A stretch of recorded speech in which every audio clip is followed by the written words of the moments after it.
Bien, bonjour à tous et bienvenue pour cette sensibilisation sur les risques que présentent les machines que vous utilisez durant l'exercice de votre travail. Alors, tout d'abord, commençons par présenter les machines et les risques qui sont utilisés. Donc, en fonction de la machine ou de l'outil utilisé, il y a de nombreux risques qui peuvent se présenter. Donc, ça peut être un risque chimique, électrique, un risque d'explosion, de blessure, de coupure. Donc, c'est des risques vraiment très variés. Et donc, il est important de savoir quels sont les risques principaux liés à l'utilisation des différentes machines pour pouvoir facilement les éviter et donc éviter de se blesser. Même si c'est éviter une petite coupure, ce sera toujours une petite coupure à éviter. Donc, c'est important de bien connaître les machines à utiliser et les risques. Alors, quelles sont les conséquences? Donc, vu que les machines sont très variables, les conséquences sont également très variables. On va retrouver du coup les mêmes conséquences que pour chaque risque pris individuellement. Donc, des électrisations, des coupures, des écrasements, des contacts avec des produits chimiques, de la surdité, des incendies, des explosions. C'est très varié et du coup, c'est aussi préjudiciable pour l'entreprise. Voilà, endommager un équipement sur un site client, c'est très préjudiciable. On peut aussi parler comme risque pour le corps, donc des risques d'entorse, des TMS, etc. Donc pourquoi on fait une petite sensibilisation sur les risques liés aux machines et aux outils? Parce que durant l'exercice de votre travail, il y a de très nombreuses machines et outils qui sont utilisés pour vous assister dans votre travail et le rendre moins difficile, mais elles ne sont pas sans risque. Et donc abîmer une machine ou une outil à cause d'une mauvaise manipulation, c'est préjudiciable et ça entraîne une perte de performance. Donc c'est pour ça qu'il faut bien connaître les risques pour bien manipuler les machines.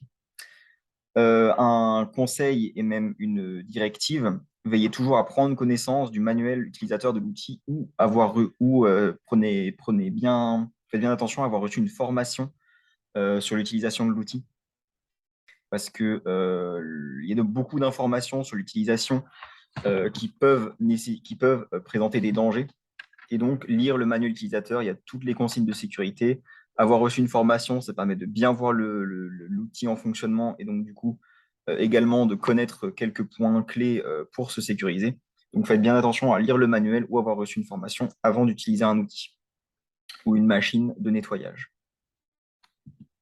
Donc, quelles sont les différentes machines et outils utilisés?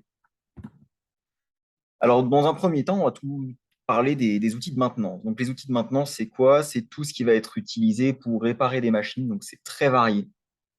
On va parler du coup de vis, de tournevis, de clés à molette, de marteau, de scie, de pince, de collet colson. Donc là, ça va surtout être utilisé par le technicien de maintenance dans l'atelier. Et donc, tous ces équipements, ils présentent vraiment des risques de blessures aux mains. Euh, donc, se couper avec une pince, avec une scie, se mettre un coup de marteau sur les doigts. Un collier Colson mal coupé peut présenter un risque de coupure, etc. Les pinces, elles peuvent également, tout ce matériel-là peut également tomber au sol, tomber sur vos pieds, traîner. Et donc, du coup, si on marche dessus, ça peut entraîner un risque de chute, etc. Donc, du coup, il y a quelques règles très simples à suivre. Lors de la maintenance, on va porter ses EPI en toutes circonstances. Donc, les EPI pour la maintenance, c'est euh, les chaussures de sécurité et c'est les gants, des gants de protection anti-coupure et choc pour ne pas s'abîmer les mains. On va faire attention si jamais on fait une maintenance dans un endroit qui est très poussiéreux, ça peut arriver sur certains sites, de porter un masque. Et on va suivre des règles de rangement de base. Donc, une fois qu'on a fini avec les outils, on les range dans un endroit approprié, donc la caisse à outils, un meuble de rangement, des étagères. On fait attention à toujours laisser son atelier propre, bien rangé, à jeter le matériel qui n'est plus utilisable, etc. Donc, vraiment, ce sont les règles de base lors de l'utilisation d'outils de maintenance. Et on va vraiment faire attention à donc, porter ces EPI et faire attention au rangement et à l'utilisation des différents outils. Ensuite, les batteries. Les batteries, c'est un point qui est très important et qui va beaucoup rejoindre la sensibilisation au risque électrique. C'est parce qu'en fait, la plupart des batteries, des machines que vous utilisez, elles fonctionnent sur batterie. Donc, il y a les balayeuses autoportées, les robots de nettoyage automatique, les surfaceuses, Mopi. Et donc, du coup, elles doivent être manipulées, toutes ces batteries, elles doivent être manipulées avec précaution. Elles sont très lourdes, donc elles présentent un risque lors du transport et un risque pour le corps de blessures, donc de tendinite, de mauvaise manipulation, donc de douleur en cas de manipulation. Donc là, en fait, on va suivre les consignes les consignes qui sont dictées dans la sensibilisation au TMS et aux gestes et postures. Donc en fait, quand on va déplacer une batterie, on va se placer vraiment au-dessus de celle-ci. On va fléchir les jambes, garder le dos droit et utiliser la force des jambes pour soulever la batterie. Lorsque l'on la déplace, on garde les bras tendus et on s'incline très légèrement vers l'arrière en gardant le dos droit. Ça permet d'équilibrer le corps et du coup de moins traumatiser le dos, de moins se faire mal au dos.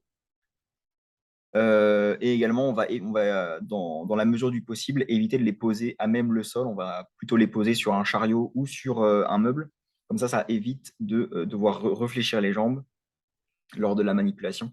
On va également pas hésiter à faire des pauses lors de la manipulation de plusieurs batteries d'affilée parce que ça peut vite devenir très lourd et être traumatisant du coup pour le corps. Les batteries doivent être régulièrement vérifiées par un technicien, donc parce qu'elles vieillissent. Donc il faut faire attention à ce qu'elles ne soient pas gonflées. Il ne faut surtout pas percer la batterie, la découper ou l'endommager parce qu'il peut y avoir un risque d'inflammation immédiat et d'explosion de la batterie. La batterie, elle doit être stockée dans un endroit sec et à l'abri des rayons du soleil direct. Donc du coup, si elle est dans une machine, il faut stocker la machine dans un endroit sec et à l'abri des rayons du soleil. On fait attention évidemment à ne pas toucher les deux pôles d'une batterie avec vos mains, surtout si elles sont humides parce que ça a un gros risque d'électrisation. Et une batterie qui ne fonctionne plus, elle doit être testée pour être sûre de ne plus fonctionner. Si besoin, les niveaux de gel, si c'est une batterie à gel et de liquide, peuvent être faits, mais sinon, elle doit être emmenée en déchetterie pour être recyclée proprement. Il ne faut surtout pas jeter une batterie à la poubelle, que ce soit les grosses batteries qui alimentent les robots ou les petites batteries de vos téléphones. Il ne faut jamais jeter une batterie à la poubelle. Passons maintenant aux chariots. Donc, les chariots, c'est des outils indispensables à la réalisation des activités de nettoyage. La bonne manipulation de chariot, elle est indispensable pour ne pas rentrer en collision avec un usager, un mur, un meuble, euh, et s'exposer à une chute d'objets. Le chariot, il peut également présenter un risque d'écrasement pour le pied. Donc, il y a plusieurs règles toujours très simples à suivre. On va toujours signaler le problème sur le matériel pour qu'il puisse être révisé. Donc, si votre chariot est cassé, s'il y a une roue qui est dévissée, etc., vous informez un technicien qui pourra venir pour vous, ou un responsable qui pourra venir pour revisser la roue, etc. On va toujours essayer de pousser le chariot en gardant du coup les bons gestes que vous pouvez retrouver dans la sensibilisation aux gestes et postures, donc les bras au niveau des épaules ou du coude pour prévenir les TMS. On pousse en utilisant la force de ses jambes et en les écartant pour avoir un bon appui au sol. Et on va vraiment éviter de tirer parce que tirer, ça présente plus de risques pour le corps, c'est un peu plus traumatisant. Donc, on va toujours pousser le chariot. On va rester toujours concentré lors du déplacement du chariot pour ne pas heurter un usager, un meuble, une étagère, ce qui provoquerait des dégâts matériels. On va toujours organiser son chariot pour prendre le strict nécessaire dessus. Euh, donc, par exemple, on va pas prendre de quoi nettoyer le sol si le sol n'a pas besoin d'être nettoyé. On ne va pas prendre de quoi nettoyer les vitres s'il n'y a pas de vitres dans le site, etc. Donc, emmener le strict nécessaire, ça permet d'avoir un chariot qui est un peu plus léger et d'éviter les gestes parasites pour ne pas perdre de temps lors de la réalisation de tâches. Et c'est un gain de temps et un gain d'ergonomie parce que vous allez faire moins de gestes et vous allez moins vous fatiguer. À la fin de la prestation, on veille toujours à ranger le chariot dans le local dans un endroit adéquat afin qu'il soit accessible seulement par vous. Donc, on fait attention à bien ranger le chariot et également on fait attention à bien ranger ses produits pour ne pas qu'il soit accessible à n'importe qui. Alors, le compresseur à air. Donc, les compresseurs à air, ils sont utilisés pour deux raisons particulières. La première utilisation du compresseur à air, ça va être pour nettoyer par air certaines machines ou certains outils, donc notamment les robots de nettoyage qui sont dans les ateliers. Ou alors, le compresseur à air, il va être utilisé pour l'aérogommage. Donc, le compresseur à air, il présente beaucoup de risques. Il peut fonctionner à la fois sur secteur ou sur batterie. Donc, il y a un risque électrique. Donc, lors du branchement, on fait attention à ne pas opérer les mains mouillées, à ne pas nettoyer avec grand eau le compresseur. On fait attention à réviser les batteries. On fait également attention, si c'est un branchement sur secteur, à ne pas tirer trop de câbles, à faire attention à ne pas rouler sur le câble, etc. Donc, ça, ce sont beaucoup de règles que vous pouvez retrouver dans la sensibilisation au risque électrique. Le compresseur, il y a de l'huile dedans qui est utilisée pour exercer de la pression à l'intérieur. Donc le compresseur, du coup, il est susceptible du coup, d'exploser ou de rentrer en surchauffe. Donc il faut faire une révision régulière du matériel et également faire attention à ne pas le faire entrer en surchauffe. Donc pour ça, On va éviter de l'utiliser sur des grandes périodes. Et pour le nettoyage de robots, on va faire des petites pressions avec la gâchette pour faire des petits coups d'air et on ne va pas appuyer longuement euh, pour faire un flux d'air pendant plusieurs minutes parce que ça va pouvoir le faire rentrer en surchauffe et c'est pas ce qu'on veut. Parce que ça peut présenter du coup un risque d'incendie, d'explosion, etc. Donc on va faire attention lors de l'utilisation à faire des petites pressions d'air. Évidemment, on fait attention au stockage, donc on le stocke dans un endroit adapté, donc un endroit fermé, accessible seulement par vous, euh, sans rayon du soleil et dans un endroit qui est ventilé. Certains compresseurs ils fonctionnent à l'essence. L'essence, c'est un liquide qui est hautement inflammable et qui est hautement explosif. Donc il faut faire attention lors du remplissage du compresseur à le faire lorsque celui-ci il est éteint et on n'approche surtout pas de flamme lors du remplissage parce que du coup l'essence pourrait s'enflammer directement.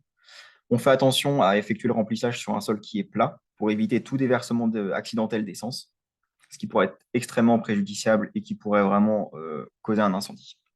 Donc, ça, ce sont des conseils que vous pouvez retrouver dans le risque, dans la sensibilisation au risque incendie. Le compresseur, il émet un bruit qui est supérieur à 85 décibels. Et comme c'est une limite, donc lorsque l'on utilise le compresseur à air, il faut porter des protections auditives. C'est une règle qui dit que quand on utilise un outil qui émet un bruit supérieur à 85 décibels, il est nécessaire de porter des protections auditives.